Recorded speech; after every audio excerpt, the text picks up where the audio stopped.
God's sake, this man cannot remain in power. In the intricate realm of world affairs, there are figures both revered and reviled, the politicians. They wield their pens like swords, shaping history with every stroke. Some champion lofty ideals, while others chase the glittering prizes of power and wealth. But behind their charming smiles lie murky power struggles and hidden agendas. In times of turmoil, leaders emerge to bring stability, yet propaganda often masks inconvenient truths. Power becomes not just a goal, but a means of survival, fueling an insatiable hunger for more. These politicians, once ordinary, are transformed by wealth and influence, which they cloak in secrecy, hiding their riches from prying eyes.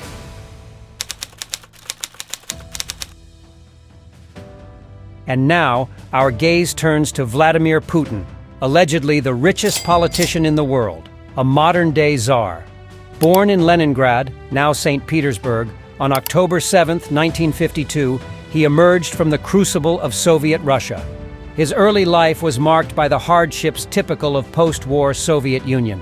Putin's father, Vladimir Spiridonovich, was a conscript in the Soviet Navy, serving in the submarine fleet in the early 1930s, and later fought in World War II.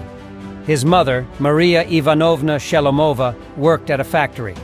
The family lived in a communal apartment, a common situation in Soviet Russia, which instilled in Putin a sense of discipline and resilience from an early age. These formative years in a modest household contributed to his tenacious character and ability to navigate the complexities of political life later on.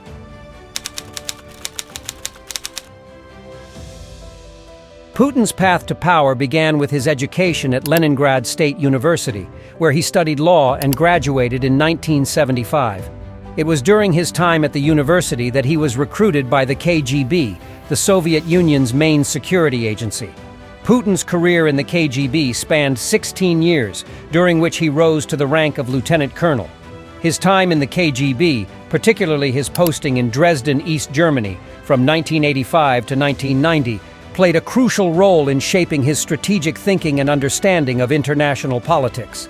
Dresden, a city nestled behind the Iron Curtain, was a microcosm of ideological struggle. Capitalism and socialism collided in its streets. Putin's days were filled with clandestine activities, dead drops, coded messages, and discreet meetings. He honed the craft of espionage. At that time, East Germany was a pawn on the geopolitical chessboard. Putin's role was to decipher Western intentions, uncover vulnerabilities, and anticipate moves. He learned that power extended beyond military might. It flowed from understanding the hidden currents of international relations. Putin observed the West, the allure of consumerism, democratic ideals. Simultaneously, he glimpsed the surveillance state, the Stasi's grip on East Germany. There he realized that dogma yielded to necessity.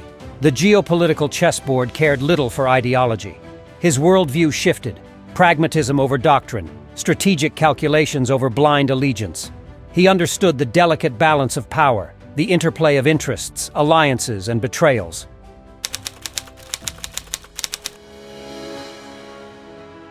The 1990s in Russia were a period of profound transformation and turmoil, marked by the dissolution of the Soviet Union in 1991. The era began with significant political upheaval, including two failed coups in 1991 and 1993, reflecting the struggle for power and the challenges of moving from a communist regime to a democratic system. Rapid economic changes resulted in state assets being sold at fire sale prices, enriching a select few while plunging many into poverty.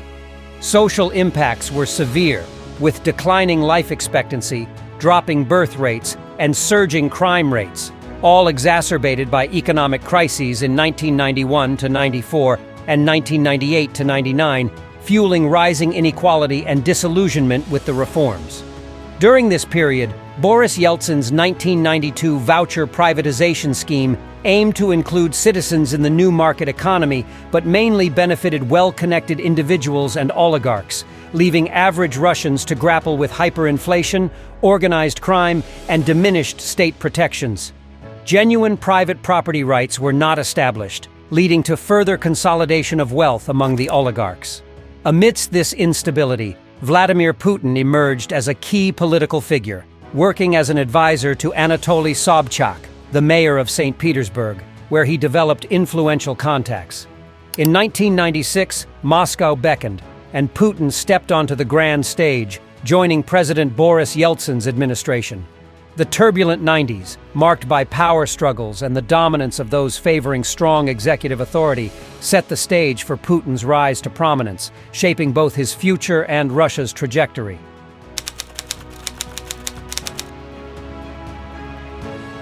Putin's ascent in the Kremlin was rapid. In 1998, he was appointed head of the Federal Security Service, FSB, the KGB's successor, and shortly thereafter, he became the Secretary of the Security Council. In August 1999, Yeltsin appointed him as Prime Minister. Yeltsin's sudden resignation on December 31, 1999, made Putin the acting president. He won the subsequent presidential election in March 2000 with a decisive majority.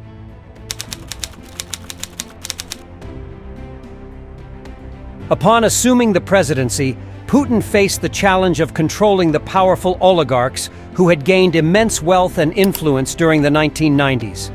Initially, he sought to establish a clear understanding. The oligarchs could keep their wealth as long as they stayed out of politics and aligned their business interests with the state's objectives. This strategy was illustrated through high-profile cases such as the arrest of Mikhail Khodorkovsky, the head of Yukos Oil Company, in 2003. Khodorkovsky, once Russia's richest man, was charged with fraud and tax evasion and sentenced to prison.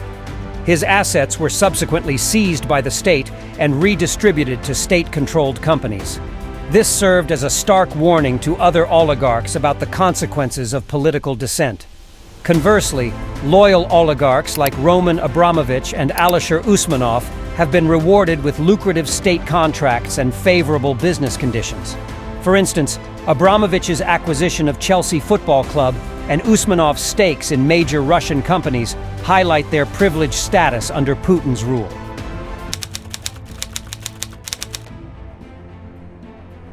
President Vladimir Putin deftly wields the wealth and influence of Russia's oligarchs to consolidate his power and maintain control over the nation's economy. These oligarchs preside over vast business empires, spanning industries from oil and gas to metals and banking. Their financial resources and business acumen are strategically leveraged to support the state's economic objectives while fortifying Putin's political dominance. Notable among these oligarchs is the Gunvor Group, co-founded by Gennady Timchenko, a close associate of Putin. Gunvor's success owes partly to its favorable relations with the Russian government. Profits indirectly contribute to Russia's economic stability, and Timchenko's ties ensure alignment with state policies. Similarly, Roman Abramovich actively supports state initiatives beyond personal ties. His investments create jobs, stimulate growth, and bolster tax revenues. Despite international sanctions, Yuri Kovalchuk's Rossiya Bank remains compliant, providing essential financial services. Loyalty, favors, and shared interests wove a web that transcended formal structures. In short, these oligarchs play a pivotal role in Russia's economic landscape, investing in critical sectors. Their involvement ensures stability, job creation, and sustained development, enhancing Putin's grip on power.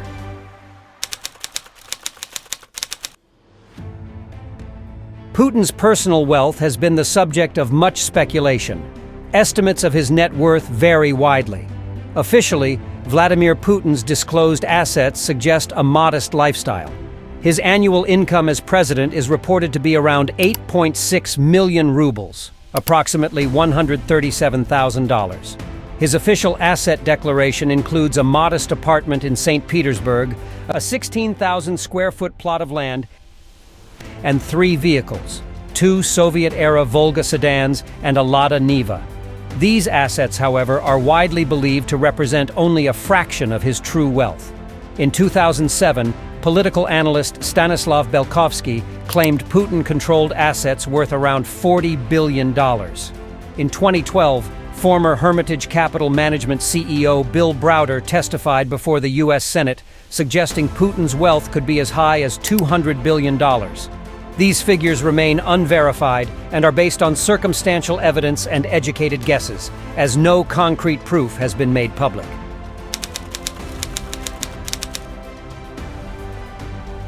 Despite official disclosures of modest income and assets, numerous reports allege that Putin enjoys a luxurious lifestyle.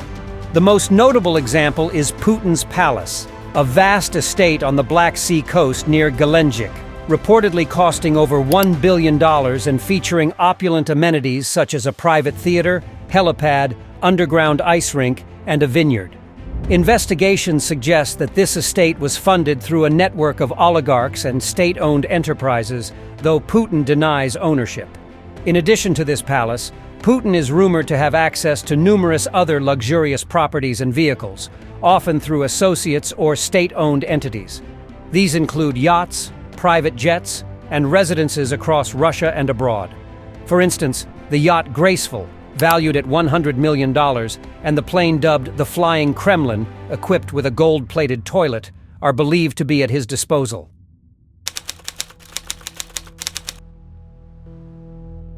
The Pandora Papers, a massive leak of offshore financial records in 2021, shed light on the hidden wealth and secret dealings of the world's elite, including those close to Putin.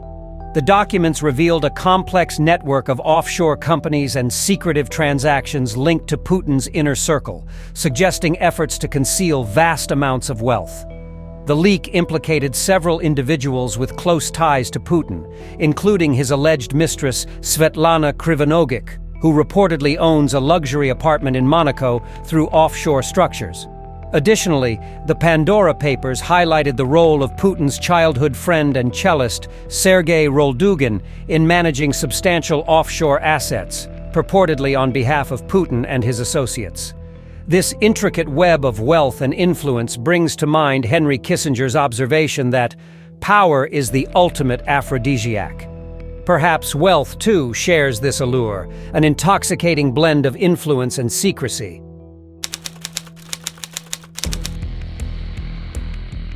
President Vladimir Putin's command over the media and information dissemination is crucial to maintaining his grip on power.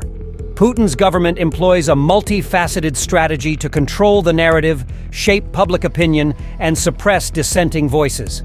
State-owned media outlets like Russia Today, RT, and Sputnik serve as powerful tools for propagating the Kremlin's perspective, both domestically and internationally. These platforms highlight Putin's achievements, present Russia's geopolitical stances, and counter Western narratives. Beyond state media, private media ownership is concentrated among oligarchs loyal to Putin, ensuring alignment with the government's messaging. The Kremlin also exerts influence over independent media through regulatory measures and legal pressure, curbing investigative journalism and critical reporting. Laws on foreign agents and undesirable organizations restrict the activities of NGOs and media outlets with foreign funding, stifling dissent. Additionally, the government employs digital surveillance and censorship to monitor and control online content.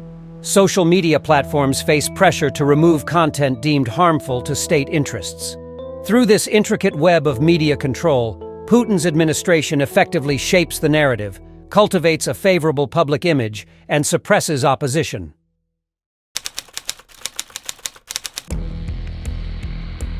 Putin's tenure has been marked by a systematic crackdown on political opposition. Prominent critics, such as Boris Nemtsov and Alexei Navalny, have faced harassment, imprisonment, and even assassination attempts. Navalny, one of the most vocal and high-profile opposition leaders, was repeatedly arrested on charges widely seen as politically motivated. He consistently called for investigations into Putin's wealth and that of his close circle of oligarchs, exposing their alleged corruption and hidden assets. In August 2020, Navalny was poisoned with a nerve agent, an attack he and others attributed to the Kremlin. After recovering in Germany, Navalny returned to Russia in January 2021, only to be immediately arrested and imprisoned. Tragically, Navalny died in prison on February 16, 2024, under controversial circumstances, a fate that befalls many of Putin's critics.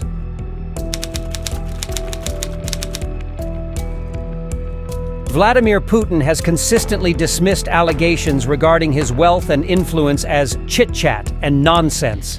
Despite widespread speculation and scrutiny from various sources, Putin has remained steadfast in denying any wrongdoing or impropriety. His response adds another layer to the complex narrative surrounding his leadership and underscores the challenges of discerning truth from speculation in the opaque world of politics.